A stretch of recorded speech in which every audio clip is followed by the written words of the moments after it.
¿Qué tal, hermanos? Dios los bendiga mucho. Vamos a continuar con nuestra clase para jóvenes y adultos en este nuevo año 2021. Nos da mucho gusto estar de vuelta acá con ustedes para seguir aprendiendo más de la palabra de Dios. Iniciamos este nuevo año pues con toda la actitud, ¿no? Con todas las ganas y pues queremos aprender más de la palabra de Dios. Así que pues sin más vamos a comenzar con nuestra lección del día de hoy. A comenzar pues en este día, ¿no? Porque la lección la dejamos pendiente la última vez, la lección 34. No sé si ustedes recordarán, empezamos a estudiar el capítulo 12 de la carta a los romanos y nuestra lección se titula Las marcas del verdadero cristiano y empezamos a platicar acerca de lo que se quiere de un seguidor de nuestro Señor Jesucristo, ¿no? Decíamos que el capítulo 12 de Romanos marca, según muchas personas, marca el inicio de la parte como de llamado a la exhortación de esa carta. Los primeros 11 capítulos eran una parte de la teoría y ahora el apóstol Pablo aprovecha a partir del versículo 1 a exhortar, aprovecha para empezar a exhortarnos a nosotros como seguidores de Jesús, ¿no? Decíamos pues que esas marcas del verdadero cristiano tienen que ver con los dones que da el creyente, con las actitudes, con la forma de actuar, con los principios que se deben notar de aquellos que somos cristianos. Las cartas del apóstol Pablo tienen esta característica bueno, en general las cartas del Nuevo Testamento tienen esta característica que van alternando entre la teoría y luego un llamado a la exhortación, la teoría y la exhortación. Y es en este capítulo en donde estamos estudiando nuestra lección para continuar, ¿no? Entonces, hermanos, se acordarán que empezamos a ver aquellos dos versículos no muy famosos de Romanos 12, que es el capítulo, versículos, perdón, 1 y 2, donde Dios nos exhorta a que nosotros nos presentemos a nosotros mismos como sacrificio vivo, ¿no? No como un sacrificio que era en el Antiguo Testamento. De hecho, vimos que a lo largo del Antiguo Testamento mismo Dios de pronto se harta de los sacrificios que hacía la gente para tratar de agradarlo y decía, pues es que yo ya no quiero eso, ¿no? Quiero que ayudes a la viuda, que ayudes al menesteroso, que ayudes al pobre, que te comportes bien, que hagas lo que es justo, etcétera. También vimos el versículo 2 que decía que no nos conformemos a este siglo, que sería otra de las marcas de un verdadero discípulo, que es alguien que no se conforma, alguien que no toma la forma de, explicábamos aquello con el ejemplo del agua, que si la servimos en un recipiente, el agua simple y sencillamente toma la forma del recipiente que lo contiene, ¿no? Eso no es la invitación a un cristiano, sino a no conformarse, a no ser igual, a no parecerse a lo que estamos viviendo. Decíamos este siglo y explicábamos lo que puede significar la frase este siglo, ¿no? Puede ser tiempo, o puede ser cultura, o puede ser situaciones, ¿no? En cualquier caso, la invitación de parte de Dios por medio del apóstol Pablo es a no conformarnos a eso, ¿no? También hablábamos acerca de los dones, eso está en el versículo 3, dice, por la gracia que me es dada a cada cual que esté entre vosotros, que no tenga más alto concepto de sí que el que debe tener. Y decíamos que Dios nos ha dado dones, nos ha dado esas gracias que nosotros podemos ejercer en nuestra iglesia, en nuestra comunidad, y simple y sencillamente es que no creamos que lo que nosotros hacemos es más importante que lo que otros hacen, independientemente de lo que nos toque hacer a nosotros y lo que le toque hacer a otras personas. ¿Por qué? Porque Dios, así como me dio los dones a mí, hermano, también se los dio a usted y se lo dio a otra persona. O sea, no hay uno más importante, simple y sencillamente porque Dios nos lo dio. Y dice que no tengamos más alto concepto de nosotros. Es decir, que no creamos que somos más importantes ni nada, sino que tengamos una autoimagen sana, de que lo que tenemos es no porque lo merezcamos ni porque hayamos hecho méritos, lo que tenemos, lo que Dios nos da es precisamente por eso, una gracia que Él quiso darnos a nosotros, ¿no? Pero también esas gracias o dones se los quiso dar a otro hermano y a otro hermano y a otro hermano y Él las repartió de acuerdo a lo que Él quería.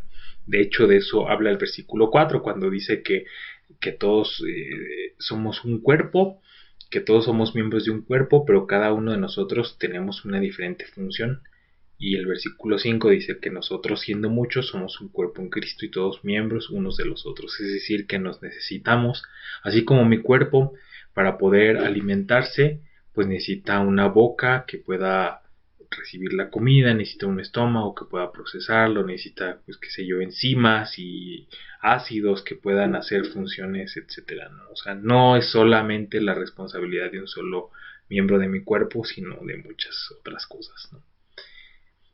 También los versículos 6 y 7 hablábamos de algo muy, muy obvio, muy evidente, que decía el apóstol Pablo, que los dones deben usarse de acuerdo a lo que pues a lo que es el don, ¿no? Decía que el de profecía conforme a la medida de la fe, el de servicio en servir, los que enseñan en la enseñanza, y decíamos que pues qué más iba a ser, ¿no? Que ni modo que yo usara el de la enseñanza en qué otra cosa, o el de servicio en qué otra cosa, ¿no? Porque dice ahí el de servicio en servir, el que enseña en la enseñanza, el que exhorta en la exhortación. Y pues platicábamos la lección anterior, pues que eso es bastante obvio, ¿no? Pero de repente en la iglesia se nos olvida porque yo tengo un don, pero no estoy conforme con mi don y entonces quiero hacer otra cosa. Si tengo el don de enseñanza, lo quiero usar en servir, ¿no? Y el apóstol Pablo dice, no, si tienes el don de enseñanza, en la enseñanza, si tienes el don de servir, en el servicio, y así, ¿no? Y ahí dejamos nuestra lección el año pasado, hermanos. Este nuevo año iniciamos con el versículo 9, Romanos 12:9. Solo quise retomar un poco a manera de, pues, de una introducción y de un como retomar este asunto de nuestras lecciones, ¿no? Y sin más, hermanos, pues vamos a orar para iniciar esta clase. Dios nuestro, te damos muchas gracias por este nuevo año que nos das. Gracias porque a pesar de todo lo que hemos pasado en el año anterior, Señor, pues tú nos tienes aquí, Padre, y nos permite seguir usando estos medios, Padre Santo, para aprender más de ti, para aprender más de tu palabra, y te pedimos pues que así sea, que hables a nuestros corazones de acuerdo a la necesidad de cada uno de nosotros. En el nombre de Jesús. Amén. Pues bien, dice el versículo 9, el amor sea sin fingimiento. Bueno, digamos que no es un nuevo texto, hermanos. O sea, el versículo 8 termina diciendo el que exhorta en la exhortación, el que reparte con liberalidad, el que preside con solicitud, el que hace misericordia con alegría. Y luego sigue escribiendo el apóstol Pablo, pero no es un nuevo texto, sino que dice ahora, el amor sea sin fingimiento, aborreced lo malo, seguid lo bueno. Amaos los unos a los otros con amor fraternal. En cuanto a honra, prefiriéndoos los unos a los otros, en lo que requiere diligencia, no perezosos, fervientes en espíritu, sirviendo al Señor, gozosos en la esperanza, sufridos en la tribulación, constantes en la oración, compartiendo para las necesidades de los santos, practicando la hospitalidad, bendecid a los que os persiguen, bendecid y no maldigáis, gozaos con los que se gozan, llorad con los que lloran, unánimes entre vosotros, no altivos, sino asociándoos con los humildes, no seáis sabios en vuestra propia opinión. Entonces, hermanos, los versículos 9 y 10 llaman al amor fraternal. El amor sea sin fingimiento. Y yo creo que aquí podríamos desarrollar un tema todo completo acerca de, en tan solo esta frase, el amor sea sin fingimiento, podríamos desarrollar muchísimo, ¿no? Lo que nos dice es que nos amemos en serio, que nos procuremos entre nosotros mismos, ¿no? El amor sea sin fingimiento, aborreced lo malo, seguid lo bueno, pero vayamos a el amor sea sin fingimiento. ¿Cuántos de nosotros podemos decir que nosotros amamos a todos los que decimos amar, los amamos sin fingir, ¿no? Con un amor genuino, con un amor original, con un amor que no espera nada a cambio, que aunque nos hagan algo malo o dañino o peligroso para nosotros, pues nuestro amor sigue ahí, ¿no? A esas personas. Y sigue diciendo aborreced lo malo y seguid lo bueno. Que lo que nos mueve es lo que sea lo bueno, no lo malo, ¿no?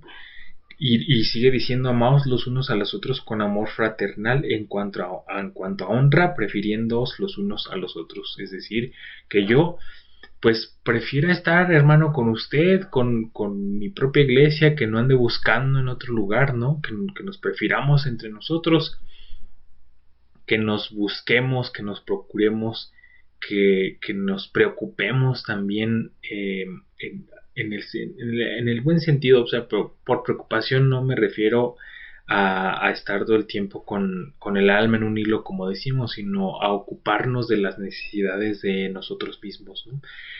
A eso me refiero cuando digo preocupándonos por nosotros mismos, porque pues tampoco de mucho sirve la preocupación, sino la acción. Cuando sabemos que alguien está pasando por una dificultad o que nosotros podemos hacer algo por una persona que lo necesita, pues que lo hagamos. Y en lo que requiere diligencia, no perezosos, dice ahí, fervientes en espíritu, sirviendo al Señor. ¿Y qué podríamos decir que requiere diligencia, hermanos? Pues yo creo que lo que sale en ese momento, ¿no?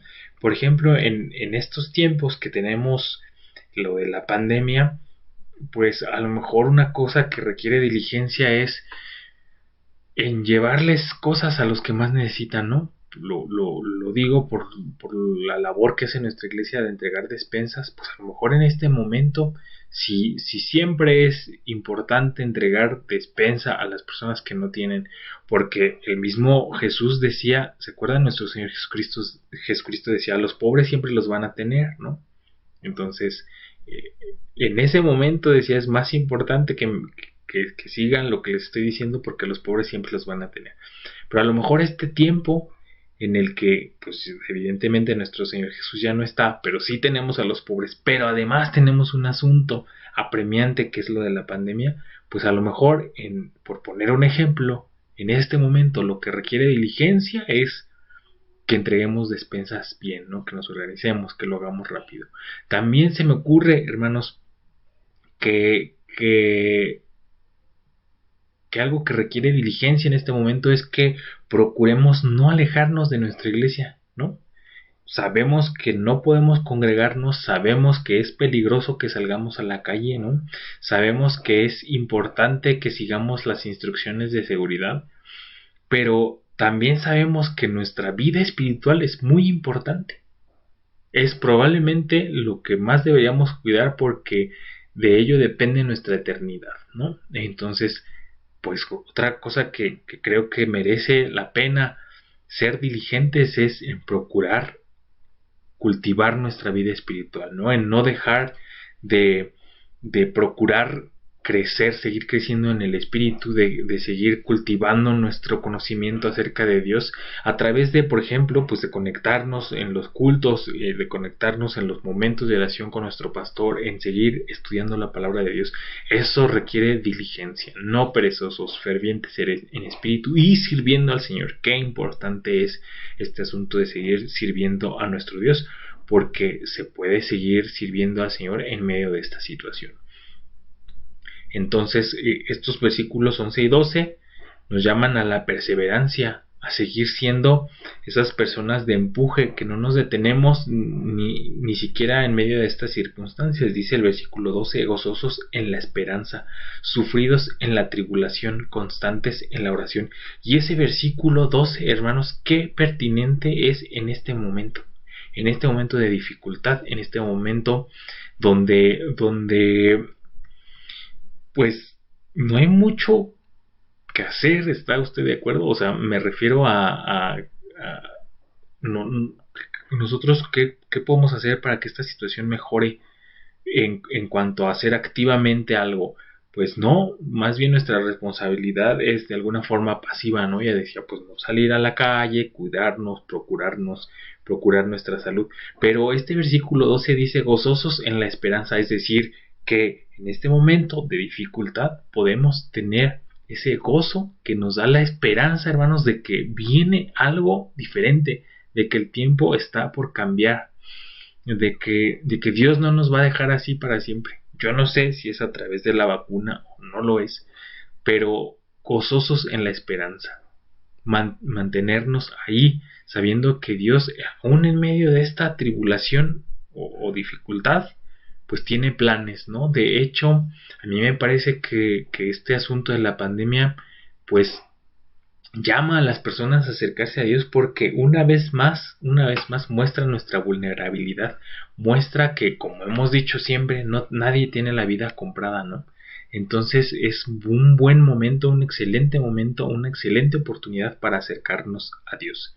Sufridos en la tribulación, pues, ¿qué más podemos decir? Y constantes en la oración, que a pesar de lo que está sucediendo, a pesar de estas circunstancias difíciles, no importa lo que estemos atravesando, hermanos, no importa si la situación se ve muy compleja o no, algo que no podemos dejar de hacer es orar.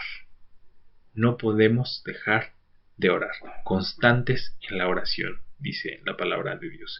El versículo 13 también dice que nos llama a la hospitalidad, dice así, compartiendo para las necesidades de los santos, practicando la hospitalidad. Y hospitalidad a veces nos suena a dar hospedaje, ¿no?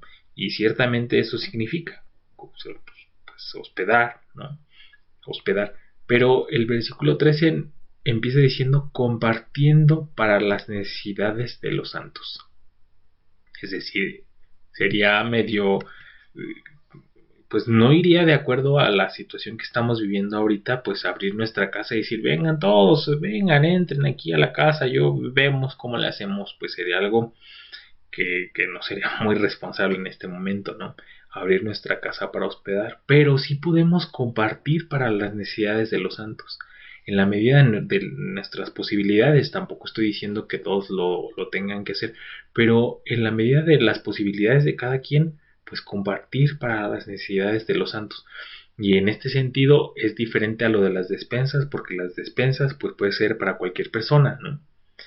Para cualquier persona, sea de la iglesia o no sea de la iglesia, conozca de Dios o no conozca de Dios, quiera conocer de Dios o no quiera conocer de Dios. Pero en este sentido es compartir para las necesidades de los santos, es decir, de aquellos que son miembros de nuestra iglesia, que necesitan algo en este momento, lo que sea, qué sé yo, una ayuda económica, un medicamento, no sé, hermanos, pero en este momento no deberíamos abrir nuestras casas a menos que fuera una situación pues muy especial. No deberíamos abrir nuestras casas para que venga la gente y se hospede, pero sí podemos compartir otras cosas para suplir las necesidades de los santos. El versículo 14 nos exhorta a orar por las personas que persiguen a la iglesia. Fíjense cómo dice, bendecid a los que os persiguen, bendecid y no maldigáis, bendecid a los que os persiguen. Yo creo que es complicado ahorita encontrar una situación así de persecución aquí donde nos toca vivir a nosotros, en donde está nuestra iglesia. Pero la iglesia no se circunscribe, no se limita a una ciudad. Entonces, si hay personas, si hay hermanos de iglesias cristianas que están sufriendo persecución, pues oremos por eso, por esas personas que están persiguiendo. Y miren quién lo dice, hermanos, no es que lo esté diciendo alguien pues que nunca sufrió, ¿no? De hecho lo dice alguien que antes era perseguidor. Y yo me imagino que el apóstol Pablo dice, oren por personas como yo, que en su momento perseguía a la iglesia, ¿no? El apóstol Pablo era un perseguidor de la iglesia, pues ustedes conocen la historia del apóstol Pablo, o sea, estaba detrás de los seguidores de Jesús hasta que tiene un encuentro precisamente con Jesús y le dice, yo soy Jesús a quien tú estás persiguiendo, ¿no?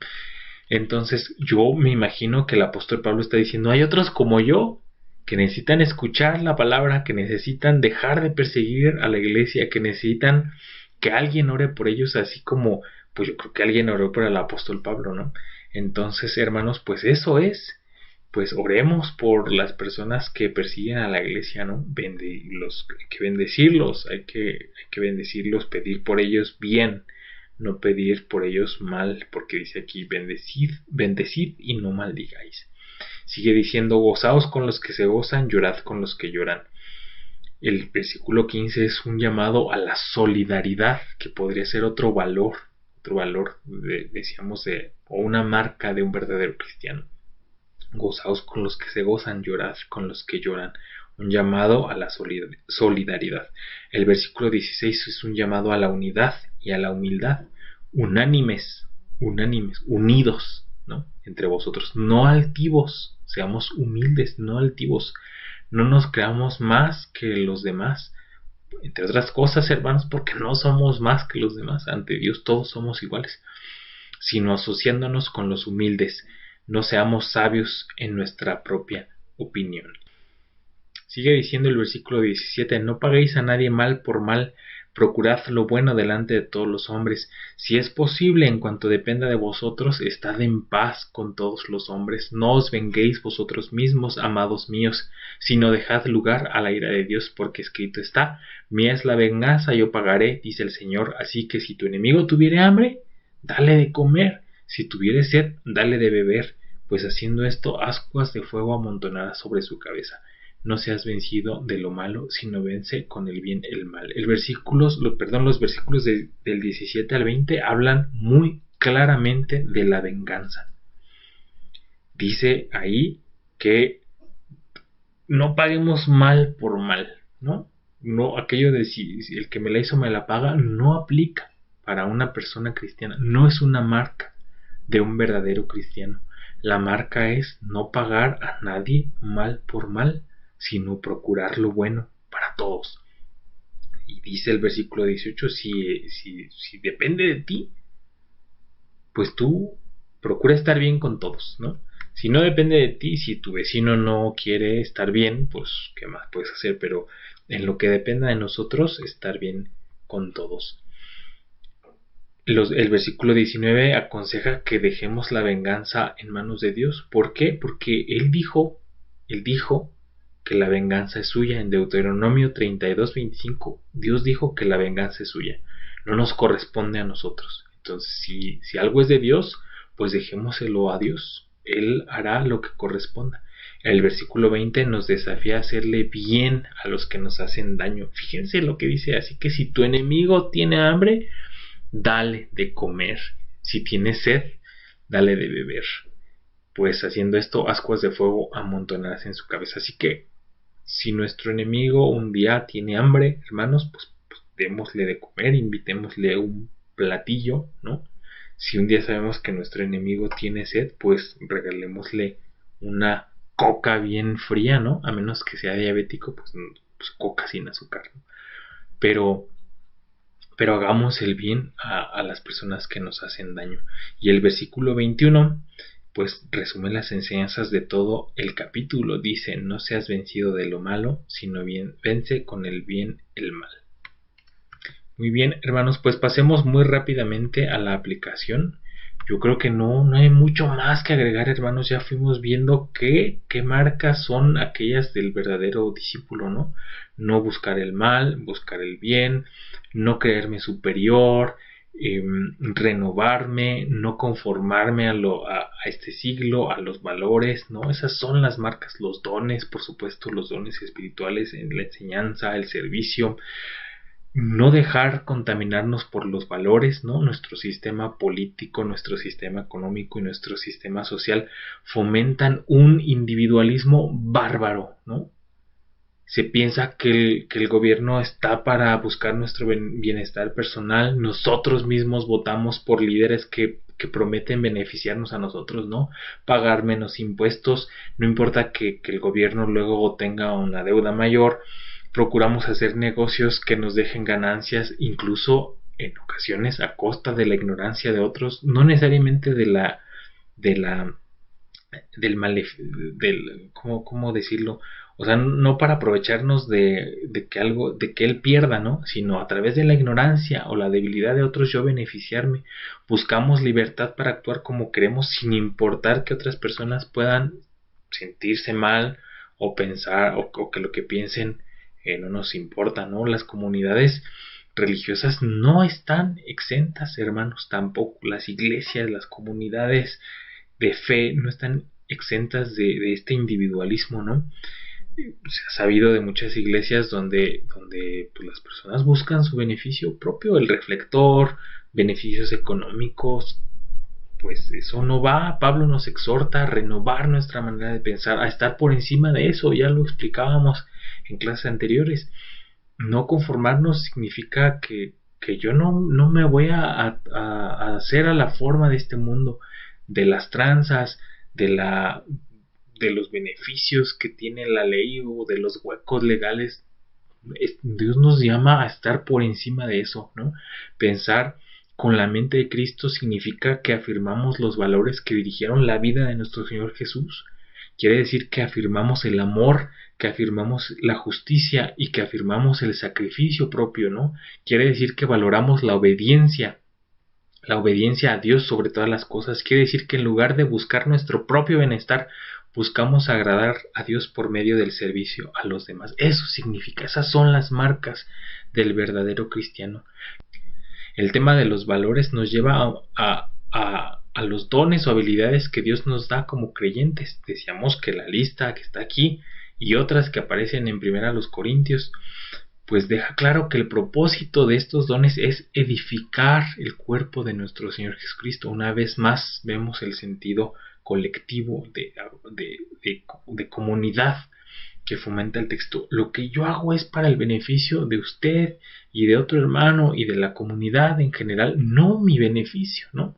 Debemos notar que la mayor parte también de los creyentes prefieren la lista que aparece en 1 Corintios 12 a la que aparece en Romanos. ¿Por qué? Pues porque la de Romanos no enumera dones tan milagrosos, ¿no?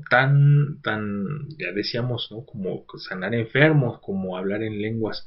Sin embargo, a lo largo de nuestra vida cristiana hay muchas personas que han marcado a otras personas sin hablar en lenguas, sin sanar personas, ¿no? Hay dones de repartir, de hacer misericordia, y muchas veces esos dones que en ocasiones menospreciamos son aquellos que más benefician a nuestra iglesia y a la comunidad. Pues hasta aquí nuestra lección, hermanos. Yo espero que sea de mucha bendición para ustedes y nos vemos el siguiente domingo. Dios nuestro, muchas gracias, Padre, porque tu palabra siempre es oportuna, Señor. Nos da la oportunidad de aprender más de ti en momentos de dificultades. Te pedimos que sigas pues transformándonos, Señor, renovándonos a través de tu palabra, a través de tu testimonio, Señor, a través del testimonio de tu Hijo Jesús aquí en la tierra. En el nombre de Jesús, amén. Un gusto saludarles, hermanos. Nos vemos en 8 días.